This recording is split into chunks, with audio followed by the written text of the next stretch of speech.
حضرت عبد الرحمن بن ابی لیلہ کہتے ہیں ابو لیلہ رات میں حضرت علی علیہ السلام کے ساتھ بات چیت کیا کرتے تھے، اور حضرت علی علیہ السلام گرمی کے کپڑے جاڑے میں اور جاڑے کے کپڑے گرمی میں پہنا کرتے تھے۔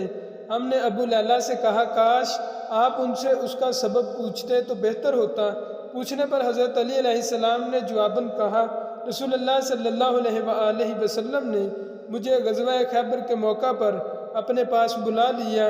اس وقت میری آنکھ دکھ رہی تھی اور حاضر خدمت ہو کر میں نے عرض کیا، اللہ کے رسول، میری آنکھیں آئی ہوئی ہیں، میں مبتلا ہوں۔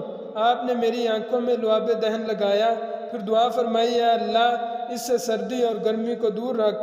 حضرت علی علیہ السلام کہتے ہیں اس دن کے بعد سے آج تک میں نے سردی اور گرمی کو محسوس ہی نہیں کیا۔ اور آپ صلی اللہ علیہ وآلہ وسلم نے فرمایا، میں ایسے آدمی کو جہاد کا قائد بنا کر بھیجوں گا جو اللہ اور اس کے رسول سے محبت کرتا ہے اور اللہ اور اس کے رسول اس سے محبت کرتے ہیں، اور وہ میدان جنگ سے بھاگنے والا نہیں ہے۔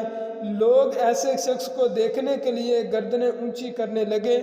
آپ صلی اللہ علیہ وآلہ وسلم نے حضرت علی علیہ السلام کو بلایا اور جنگ کا جھنڈا ان کے ہاتھ میں دے دیا۔